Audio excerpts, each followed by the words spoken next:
Hey guys, welcome back to World of Warships. Today we're taking a look at the Alaska B. This Black Friday is a little disappointing, of course, with these rare ships, the ones not usually available throughout the year for purchase, only available for real money. You can't get them for doubloons. So off the bat, Alaska, you have to spend real money on. This ship, at least in Canadian dollars, which is not the strongest, is $86. So it's not a cheap ship to get. And for me personally, if you watch that tier list, you might be a little surprised by where I put this ship. We're going to talk about that, why it's not my favorite ship in the game. It just doesn't sit well with me, this thing.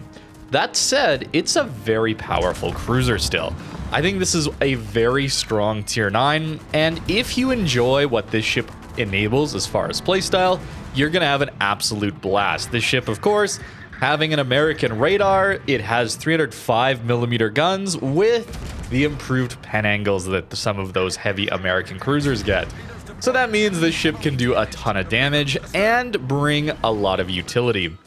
I just find it a little bit inconsistent, but we're going to start this video off with a very good match with this thing, especially showing off that utility that you bring with the Alaska, the tanky utility here. Most American cruisers these days, even the heavy cruisers, let's be honest, they are very squishy. Alaska gives you more HP to work with and a little bit better armor, allowing you to play a little more aggressive and still maintain that very, very nice radar. These guns have battle cruiser dispersion, so they control at times, and that's going to be one of the things that I'm a little disappointed in with this ship. But this game is going to be an excellent showcase for what this ship is capable of doing. And then in the middle, I've got some clips where I'm going to show you why, or some of the times where I'm a little bit annoyed by this thing. And I have a really, really strong game at the end to show you. A bit of a good sandwich with a little bit of annoyances in the middle. But the reason I don't enjoy this ship all that much comes down to it's a middle ground between cruisers and battleships. I love cruisers. I really enjoy battleships. And you'd think that I would like these ships in the middle, but I just don't. They play so differently than how I would want them to play as a middle ground. I like battleships for being able to push up, brawl it out, as always. That's what I'm enjoying, punishing broadsides. That's what I love about battleships. Cruisers bringing so much utility and insane levels of farming and damage potential. But it's a little bit riskier. You certainly can take a lot of damage to battleships. And I found that Alaska takes more damage than I would personally like to see it take. I know it can't be battleship level of tankiness, but I've taken some insane salvos with this thing. And citadels. I ate a lot of citadels while playing this ship, which, if you haven't seen the armor, you'd probably think, oh, that's not surprising. It's a cruiser, right? But it's actually got below water citadel. So I was a little surprised by that too. This ship took more damage than I was expecting it to. And maybe that's just my expectations of being a little bit too high. And before we get too much further in the video, I've already mentioned it, but again, this is purely subjective. Alaska is a great ship. I think on paper, it is a very, very strong ship. It brings so much utility. I've already mentioned that, but this is just my opinion. The way these games work, of course, these online multiplayer games with so many options, ships to play, there's always going to be ships that you vibe with much more so than others. And for other people, it'll be different ships. Your favorite ship might be one that other people just don't like very much. And that is okay. I think that's a good thing that Wargaming has so many unique options available for different playstyles for different people. And Alaska is just one that I know is strong, and yet it just doesn't vibe with me quite right. Although this game here, we are going to farm this Gneisenau very well. We've done a great job of taking out enemy destroyers. We pushed early. I think that's going to be a great option for Alaska when it's in some down tiers to play very aggressive, allowing you to get that radar very close and help your teammates with a lot of damage. The AA is okay. Depending on how you experience World of Warships, you might get a lot of carriers in your games, and taking defensive fire is a good idea there, allowing us to sometimes deal with the enemy planes before they even get a strike off on us. That's why I was running defensive fire here. I found myself dealing with a lot of carriers while playing Alaska, so I decided to sacrifice the Hydro. We'll see that throughout this video I'm going to take some torps And that's just the sacrifice that I'm making here, where helping against the carrier means we're a little bit worse against torps. And with the radar, generally, torpedo DDs aren't going to want to be terribly close to you, but still, they can time things. That's where in destroyers, I'm always looking for when the radar cruiser has used their radar, allowing me to push up and maybe torp them out or something like that. The AP into this Cosma broadside here, we aim a little bit too high, and hopefully to remedy that, this next salvo, broadside on, there's the Citadel, 12,000 damage. It hits almost like a battleship, and especially with the improved pen angles on this thing, it is really strong with the AP. The HE is also not bad, decent fire chance and damage. I just don't think the reload is really there to allow you to farm effectively with it. I really want to be playing this ship on flanks, finding broadsides, and using that AP as much as I can. Although, obviously, with the radars, we want to be shooting HE at destroyers here, especially with these caliber of guns, and, well, I think it's important to run things like Gunfeeder. If you have any of the improved American commanders, definitely run Gunfeeder. It's so nice to have that 75, or has it been nerfed down to like 65 now? Anyways, just faster shell swap time. It's awesome. Pushing towards the B cap here, and yeah, we're fighting some tier 7s, so you're gonna see some absolutely insane damage, and that'll impact here. It's a little bit worse into tier 10s, and especially super ships. When you get these down tiers, man, this ship is so powerful. With that Confederate, you notice not running Halsey. Bit of a mistake on my part. I have the luxury, of course, being a CC, to be able to have a lot of these special commanders on different ships and move them around freely. I probably should have run it to show the power of this ship, especially if I'm going to be complaining about it in a few minutes very, very heavily. But I do want to show the ship's strengths, too. I didn't want to just complain about this ship because I know it's a good ship. It, again, just isn't what I personally enjoy playing.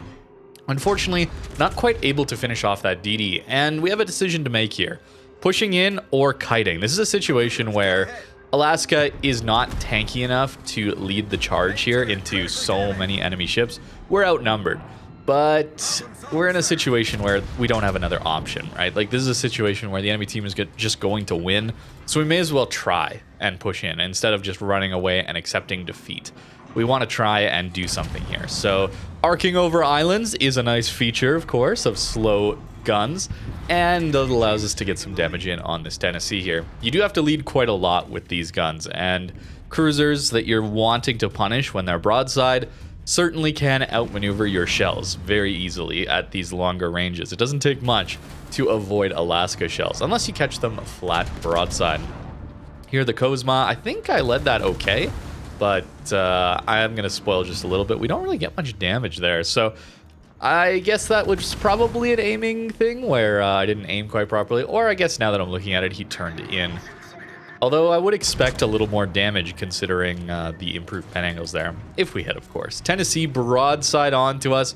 We have more than enough pen here to do good damage. Not Citadel, but 8.8k is very, very nice, especially with our reload here at this point. We are using top grade gunner on this build in this case, and that does help us out quite a bit for a ship like this one where oftentimes you're playing around islands when you're playing well with this ship, using them to push up and then having people detected within your concealment range. Just giving you a free 8% reload is really, really good here. Carrier forms a crossfire, so I can't just stay at the angle I was at, which means giving broadside to the Tennessee as well as that Missouri, which is a little bit terrifying, I'm not gonna lie. But this is where Alaska sometimes survives. It doesn't always, but sometimes having that below water Citadel means you just don't really take all that much damage. We get back to our radar and hopefully finish off that DD. We took like 1,000 from that Missouri. I've been there, man. If you're watching, Missouri player, I've been there. I know the pain. Trust me. But that is a feature of Alaska sometimes. Although I've got some clips to show you of this ship getting absolutely annihilated broadside, or even angled too.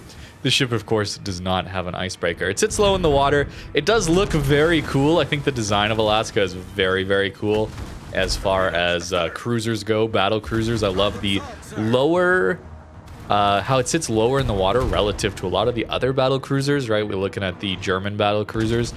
So much freeboard. I like the look of this ship a lot. That's a subjective thing too, but it is a cool ship to be running. And we get ourselves just about 2 million potential damage before we go down, showing you that yes, even though I'm about to start complaining about how not tanky this ship is, you can tank a lot of damage in the right situations. Lots of credits there. Wow, I think I was running blue boosters, I believe. 3 kills, bunch of plane kills, top score there. Unfortunately, we did lose. Yeah, I was running blue boosters, but tier 9 premiums, guys. There's a reason that you want the tier 9 premiums if you're trying to grind out credits. Here's a situation where we're against a Kaga, and we got defensive fire, but it's not going to be enough to deal with his strikes, at least before they come through. And pushing to an island like this in a carrier game, especially when we don't have much for teammate support, at least on the 9-10 lines here, could be a bit suicidal, don't you think? But I was really trying. This was one of my very early games I was playing in this ship to make this video. So, of course, we're doing some limit testing. I hadn't played Alaska for a little while, so I'm going to do things that are a little out of the ordinary just to see what this ship can get away with, right? That's always what I'm looking for, especially when I don't play ships all that often, or they're just new ships. Here, we're hoping to get some decent crossfires in and use this island here to avoid damage from the Worcester and the Wujing here. And I'm maybe a little bit coping, but I'm thinking, hey, Alaska AA plus defensive fire should be enough to protect us from this Kaga. Or at least to deter him. But we do get plane spotted, which means, yeah, this island's not quite tall enough for us to prevent all incoming fire here.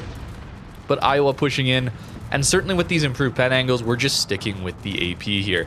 This is not how I'd recommend you play this ship with a carrier in the game, and certainly with our Shima going to the, what, B line at this point?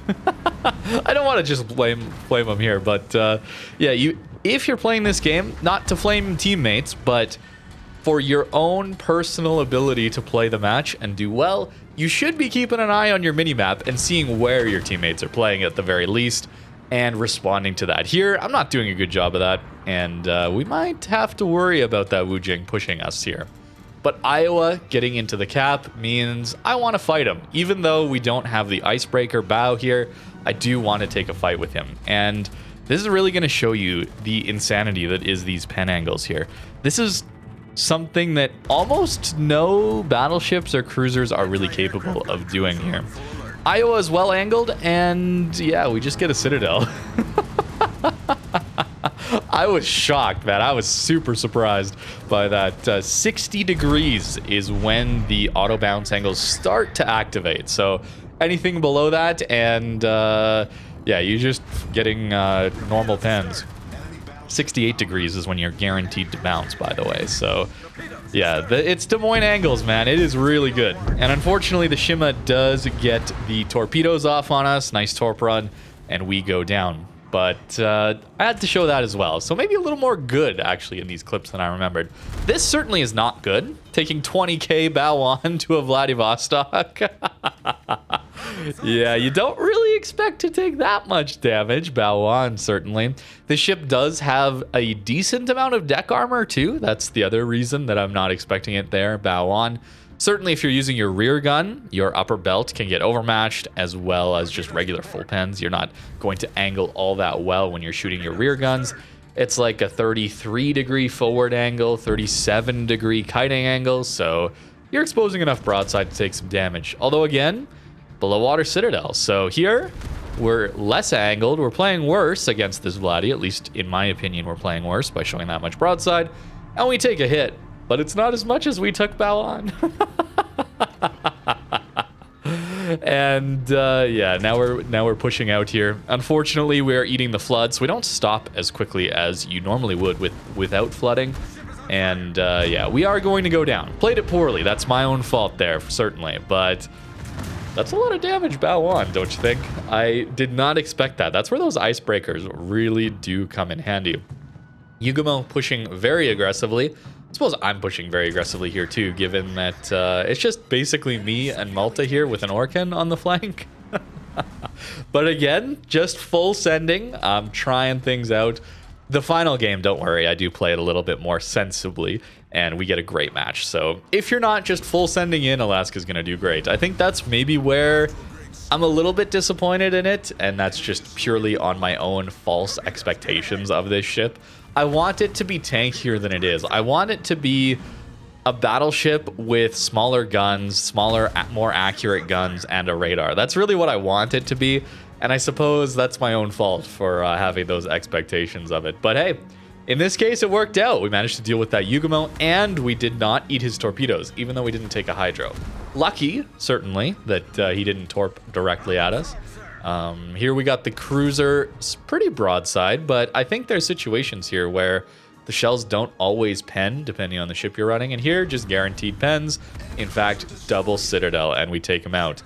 The guns are good when they're not trolling you. I don't really have too many examples of the guns really giving bad dispersion, but in the past, that has been my experience. Those are my two complaints about this ship. Is the relative lack of armor that I feel like this ship has. It is much squishier than I think. And again, that is just me and my own expectations, but I just think it should be a little tankier than it is in practice. When I see the armor and the size of the ship, I don't know, it seems low in the water, right? It shouldn't be taking these kinds of hits. At least, maybe that's my own fault for thinking that. But in my head, I just think, how did he get that much damage into me, man? That's crazy. That was back guns only Minnesota, by the way. So, if you're not experiencing that, then I can understand really loving this ship. And, or you're playing it in a better way than I am, much smarter around islands. I'm probably over pushing these battleships. I'll freely admit that. Here, pushing into the middle of the map here, trying to get some decent value. Not sure why the Graf Zeppelin pushed mid. I guess maybe secondary build, but yeah, only overbends into him is a little bit disappointing, I'm not gonna lie. And I slow down here to try and get my guns back on him. I probably shouldn't have. Trump probably just kills him with the torpedoes here, but we'll send the guns again, see what we can do. And yeah, the Trump torps would have had him, or almost had him. So we only get the 3 overpens. And a Libertad shoots us and gets a Citadel. Yeah, I'll say I was not expecting that. I'm relatively broadside to him, sure, but it's a Libertad, man. In a perfect world, in the world that I would love to see, the Alaska probably would have a bigger Citadel. I've talked about this before in battleship reviews or videos, certainly. But even in cruisers, I would prefer my cruisers when I'm playing them take those Citadels more consistently. When I'm broadside, when I make a mistake, or when I'm forced to go broadside because of the situation that I got myself into, I would want more consistent damage into my ship. That would make sense to me in my brain. And when I'm taking all that damage angled, I would like that toned down a bit, because in my head I'm like, I'm playing well, I'm angling, right? It's but overmatch, you know. So that's kind of how I would like to see this game go, is a little less damage when angled, more damage broadside. I've said that a million times, and I will keep saying it because that is just my opinion on this game.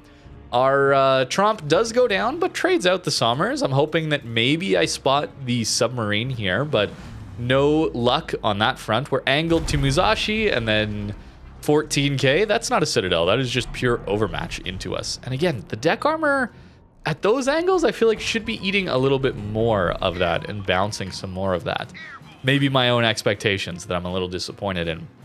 Now with the submarine here, which I wish I had known that he was there from our radar, but hey, he was below water, playing well. And we're forced broadside and take another Citadel. So we have very little room to heal anything here in this game. So broadside on, taking Citadels. I'm not complaining about that. I'm just saying when we look at the armor model, you would expect a few less Citadels. That's what I'm trying to say. I'm not sad that I'm taking Citadels. I'm just a little curious why so many when I was playing this ship, given the Citadel was below water. Libertad here is pushing towards our Stalingrad, and I want to help out on that as well as try and deal with this submarine. Here's the utility again. This ship is very, very good at these mid to close ranges, playing around islands like this. Notice how I'm not shooting over this island, I'm more shooting around this island. This is what I'm talking about when you're playing a cruiser. You don't have to have the perfect low island that covers you, but you can shoot over it to get good island fire without getting detected. and you just have to position yourself in such a way that the enemy ship is going to be pushing around the island, allowing you to lead in front of them and arc your shells in front of that island. And we do finish off the Libertad. We're going to see that. I'm going to try to do that in the last game, but fail a little bit. I was a little too late, but that's a really nice strategy to use if you don't always have the perfect islands here. Yoshino, last one left, and I guess DC'd, unfortunately. But I want to really pay attention, guys, okay? Second monitor, people, look at this. Look at this salvo. I have never, ever seen Alaska with that dispersion. That's possible. That is possible. Okay, second monitor, people, go back to your game or whatever you're doing. Or studying. Yeah, you're studying right now. Sorry to call you guys out, by the way. I've done that too. But we finished the Yoshi and do get the win, even though I took more damage there. And it's still a good ship, man. For me, I just don't have as much fun playing it, I guess, is really what it comes down to. It's not the ship's fault. It's more the captain's fault, I guess we'll say in that case, where I want to play it a little more aggressive than I can and what the ship is capable of. And because of that, I probably just would rather play a battleship. And then if I want to do the utility damage farming thing, then I probably should be playing a cruiser. I would rather play Des Moines. Des Moines punishes broadsides almost as well as Alaska. Maybe not battleships, but cruisers, Des Moines AP absolutely eats up. Just like Alaska's good against cruiser broadsides. But it has the DPM that I love so much about the Des Moines, where Alaska doesn't. Sure, okay, yes. That's a tier 10. This is a tier 9. I do have to, I will admit that is not a fair comparison. But, you know, at a certain point, you've got a lot of ships, you got a lot of credits. I'm playing the game for fun, or more recently these days, I play the game to make videos, I won't lie. But I do play the game to have fun, too. It is a fun video game at the end of the day. And I'm not really grinding ships anymore. And that's probably why I'm not playing Alaska as much. It's an excellent credit farmer. I suppose that's another thing to consider with this ship is... being tier 9, yeah, it's going to farm credits very well, but your credits are based on base XP, right? That's where the calculation starts from. And when you're bringing a ship that's relatively tanky, that can push up towards cap zones with a radar, you're probably getting some pretty good base XP results purely from spotting and killing enemy destroyers. And that's going to mean a lot of credits for you. So Alaska is going to be a very, very good credit earner. Certainly not quite as good as maybe the Missouri, the old Missouri, for those who got it for free XP with that insane multiplier built in. But probably one of the best outside of that at tier 9 for farming credits in this game. So a really good option for that. Team play wise, of course, having a tanky radar on a div is always going to be a nice thing to have. Here we get another fire on this GK. Only a couple fires, but... if you're willing to swap to that HE when you see people damage control, or it's just an angled battleship, then you're going to do some decent damage with that HE. But I do love the AP when it hits, and we get those like 10k salvos out of a battle cruiser like that. Considering that is, I mean, that would be a disappointing salvo at these ranges out of a tier 10 battleship, or a tier 9 battleship, let's say. But with this ship, with that reload, that's a pretty nice thing to have. Not quite able to finish him off, but I do think our fire is actually going to burn him out. Now, Holland is pushing our destroyer, and I played this safe, okay? This is where I'm saying I played this a little bit better. Notice how I didn't overcommit, I didn't push up really aggressively and become the center of the enemy team's focus. We played it more passive, used our range, which this ship has decent range, just poor shell flight times, and we have a really good start here. That's like 72k in the first 5 minutes of this game. That is excellent. And this is probably how you should be playing it. You shouldn't be playing it like you're as tanky as a battleship early game and then just becoming the center of attention, open water, and taking a bunch of damage early. That's going to really impact your game later.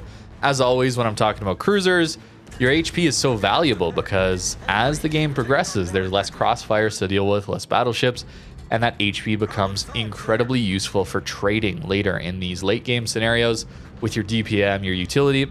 Cruisers become stronger as the game progresses. We do manage to take out that Holland, but sure would be nice to have that Hydra, wouldn't it?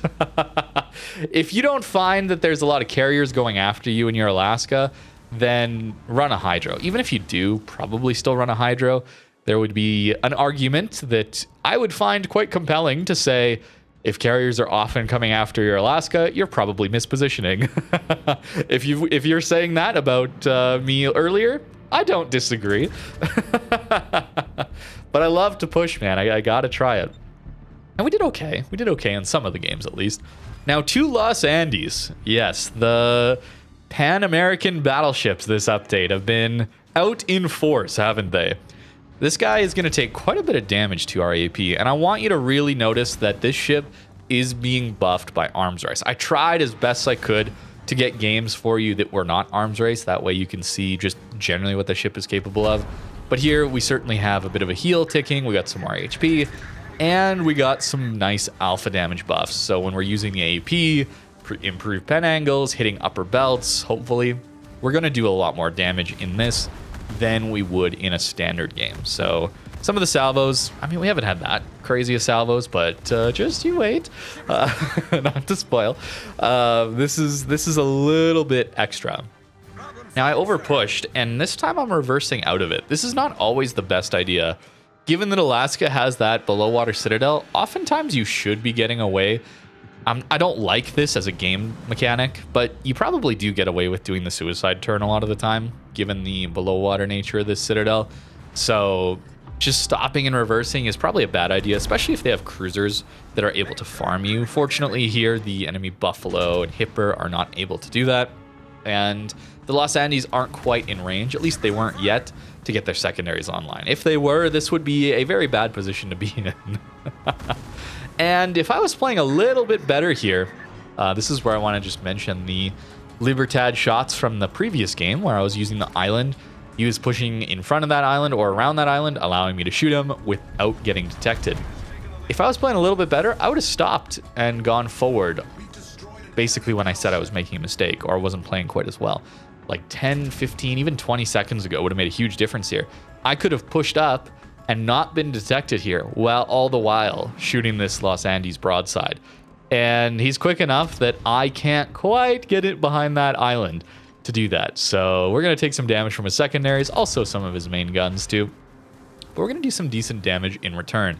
And a lot of damage in the next few minutes. Well, maybe a minute or so. As he gets closer, much easier to guarantee those pens on his upper belt.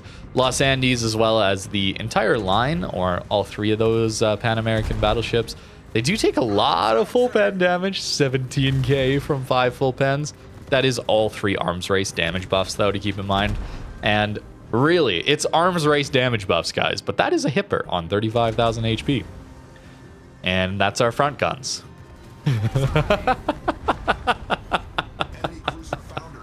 Yeah, that's pretty fun, man. That's pretty good. Improved pen angles too. And now Buffalo.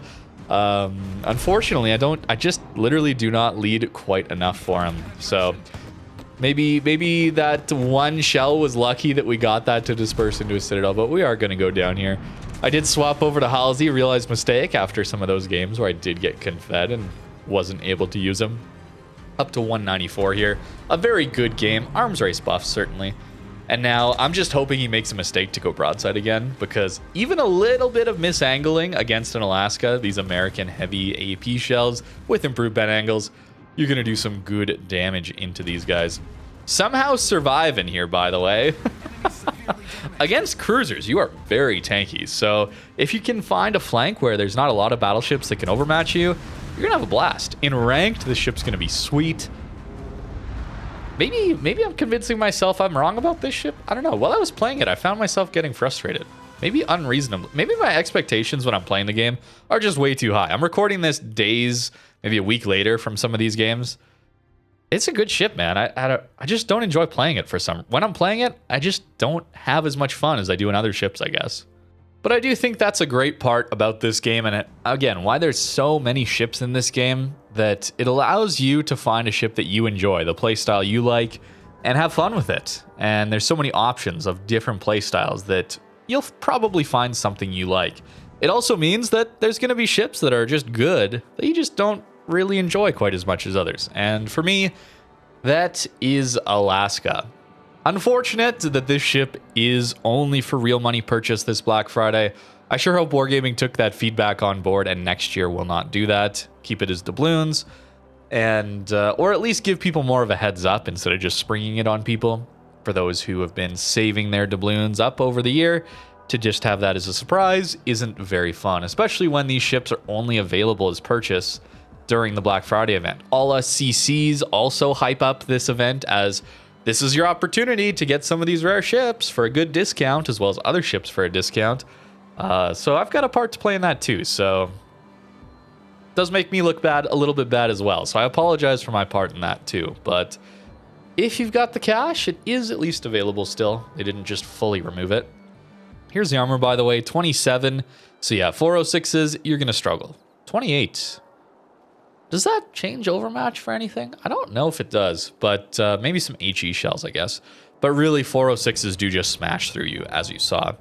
But you do have a decent amount of lower belt armor. So the 406s, like if you're angled like this and at longer ranges, they got to hit a very specific point here. I suppose you have a larger superstructure that can take pens as well. And then to just show you that Citadel, it's not this, it's this. It's well below water. It is overmatchable though, so I guess that's where that's coming from. But I think we all know how accurate or inaccurate battleships are a lot of the time. So pinpointing Alaska Citadel shouldn't happen very often. So I would expect you won't eat quite as many Citadels as I was seeing. I think I was just getting a little unfortunate. And some of those were just not Citadels at all. They were just straight up overmatched bow pens, right? The Vladdy doing 20k to us was unfortunate, but it can happen. It can happen with this ship. It is no battleship. It is a battle cruiser. Here's a just standard build that I was running. Taking focus fire training here just for a little bit of extra AA. I could go full AA. I think some of them I did drop top grade for full AA if I knew I was going to play aggressive. And it was a particularly bad day of carriers being out and about. But you could also swap out of heavy AP shells, taking survivability expert to try and tank longer. But there's a lot of different builds that can work for this ship. Certainly buffing up your radar if your team play. That's a good idea as well. This ship I think has just enough range to make use of reload mod. 19 kilometers is fine.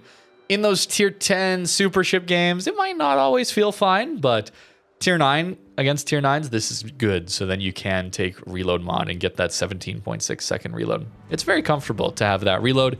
Again, this AP, these guns hit very hard, even against pretty well angled targets, and probably run a hydro. Unless you find yourself really getting swarmed by carriers, then you know, defensive fire can still be an okay option. It's not really all that impactful, not like it used to be, where it would max out the dispersion on whatever drop the carrier was doing back in the day. It doesn't do that anymore. Wargaming nerfed it down pretty hard, unfortunately. But this is not a video about carriers, so I will not rant about carriers. This is a video about Alaska and how it's a good ship that I just don't enjoy personally, and that's okay. That's the video. That is the ship. I hope you've enjoyed it, and that's my thoughts on it. And at the end of the day, I did still want to put it in A tier. It's still very, very good, but that S tier stuff was just like the ships that I would want to buy again. For me, I would probably skip Alaska just because I don't enjoy it quite as much. And that's going to do it for the video. Let me know what you think in the comments down below. Thank you very much for watching, and have a great rest of your day.